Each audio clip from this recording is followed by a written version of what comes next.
Long ago, when these ancient Grecian temples were new, hemp was already old in the service of mankind. For thousands of years even then, this plant had been grown for cordage and coarse cloth in China and elsewhere in the East. For centuries prior to about 1850, all the ships that sailed the western seas were rigged with hempen rope and sails. For the sailor, no less than the hangman, hemp was indispensable.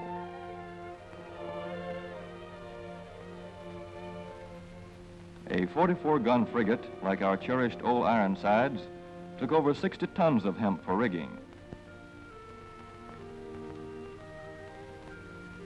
Including an anchor cable 25 inches in circumference.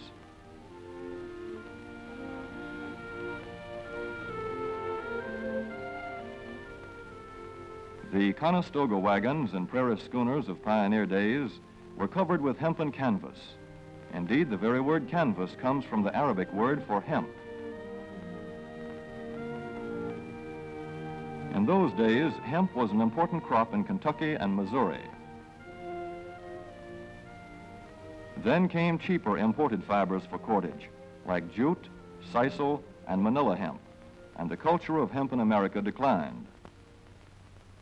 But now, with Philippine and East Indian sources of hemp in the hands of the Japanese, and shipment of jute from India curtailed, American hemp must meet the needs of our Army and Navy as well as of our industries. In 1942, patriotic farmers at the government's request planted 36,000 acres of seed hemp, an increase of several thousand%. The goal for 1943 is 50,000 acres of seed hemp. In Kentucky, much of the seed hemp acreage is on river bottom land such as this, along the Kentucky River Gorge. Some of these fields are inaccessible except by boat. Thus, plans are afoot for a great expansion of the hemp industry as a part of the war program. This film is designed to tell farmers how to handle this ancient crop, now little known outside Kentucky and Wisconsin. This is hemp seed. Be careful how you use it. For to grow hemp legally, you must have a federal registration and tax stamp. This is provided for in your contract. Ask your AAA committeeman or your county agent about it. Don't forget, hemp demands a rich, well-drained soil such as is found here in the bluegrass region of Kentucky or in central Wisconsin.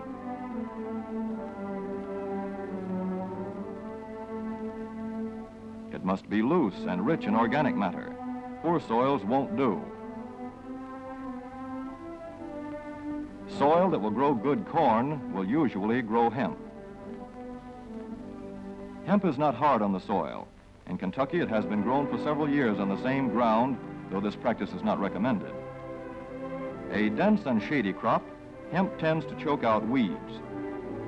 Here's a Canada thistle that couldn't stand the competition. Dead as a dodo.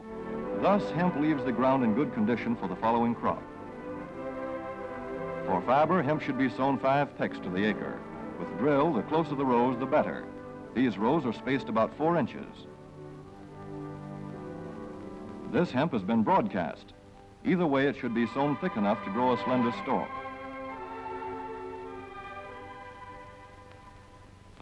Here's an ideal stand. The right height to be harvested easily, thick enough to grow slender stalks that are easy to cut and process.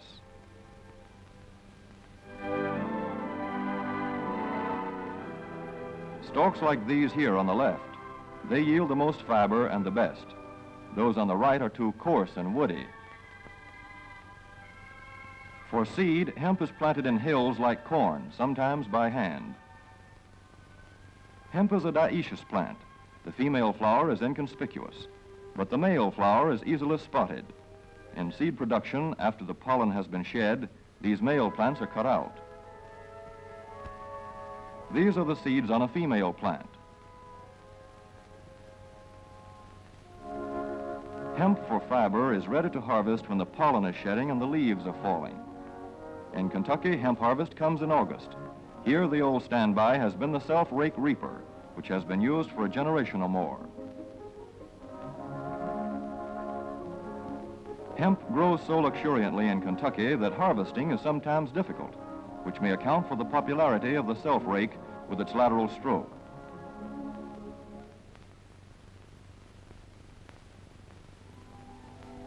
A modified rice binder has been used to some extent. This machine works well in average hemp.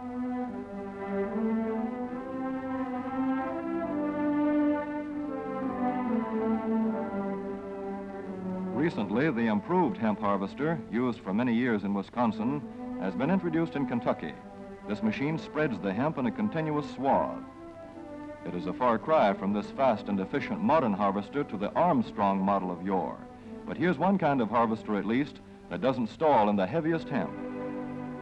In Kentucky, hand cutting is practiced in opening fields for the machines.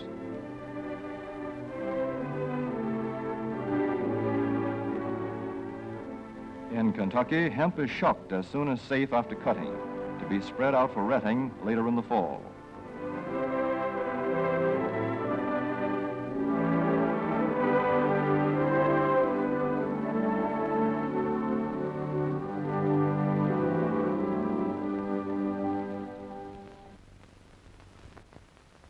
In Wisconsin, hemp is harvested in September.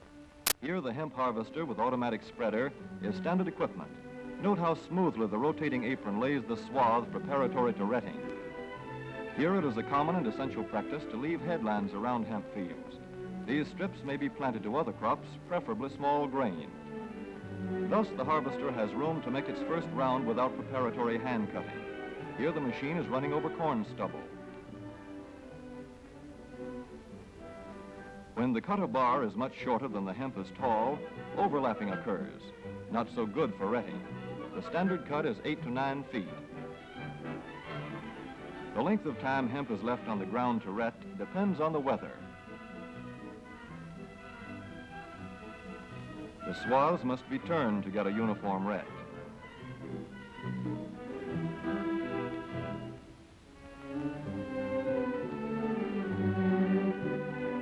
When the woody core breaks away readily, like this, the hemp is about ready to take up and bind into bundles.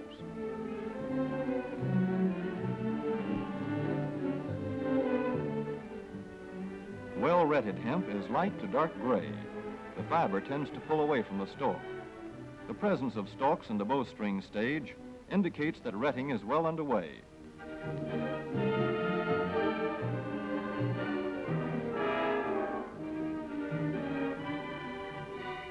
When hemp is short or tangled, or when the ground is too wet for machines, it is bound by hand. A wooden buck is used. Twine will do for tying, but the hemp itself makes a good band.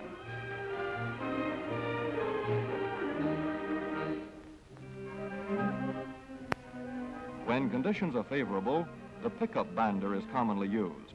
The swath should lie smooth and even with stalks parallel.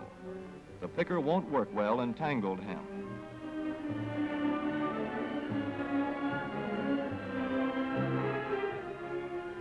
After binding, hemp is shucked as soon as possible to stop further retting.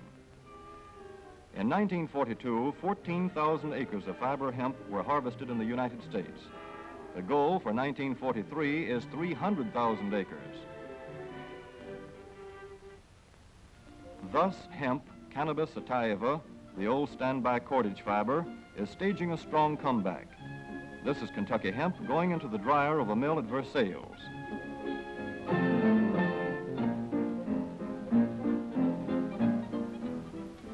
In the old days, breaking was done by hand, one of the hardest jobs known to man.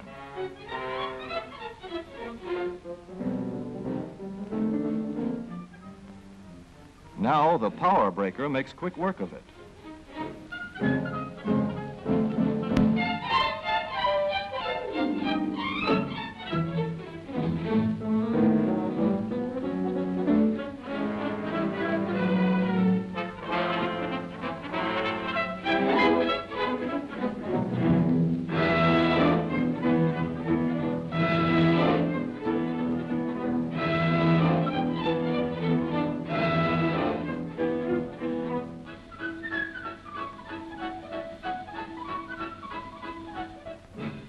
Spinning American hemp into rope yarn or twine in the old Kentucky River Mill at Frankfort, Kentucky.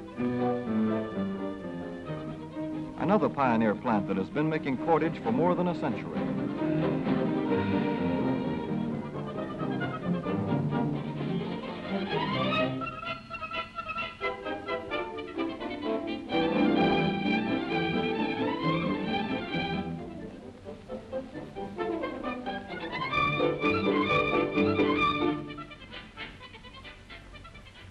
All such plants will presently be turning out products spun from American-grown hemp. Twine of various kinds for tying, winding armatures, and upholsterers' work. Rope for marine rigging and towing, for hay forks, derricks, and heavy-duty tackle. Light-duty fire hose.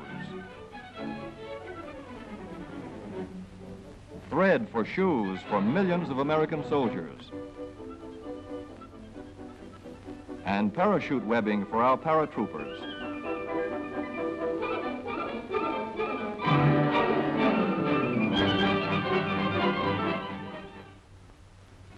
As for the United States Navy, every battleship requires 34,000 feet of rope, and other craft accordingly. So here in the Boston Navy Yard, where cables for frigates were made long ago, crews are now working night and day making cordage for the fleet.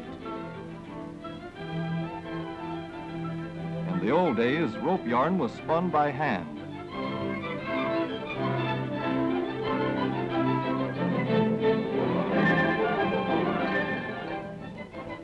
Today, even the rope walk is mechanized. 160 fathoms to go.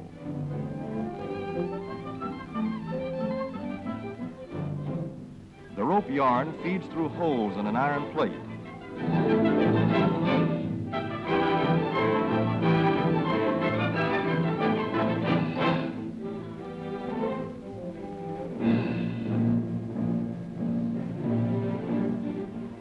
This is Manila hemp from the Navy's rapidly dwindling reserve. When that is gone, American hemp will go on duty again. Hemp for mooring ships, hemp for tow lines.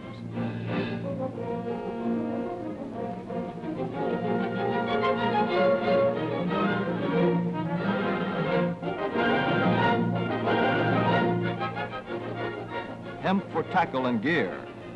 Hemp for countless naval uses, both on ship and shore. Just as in the days when old Ironside sailed the seas victorious, with her hempen shrouds and hempen sails.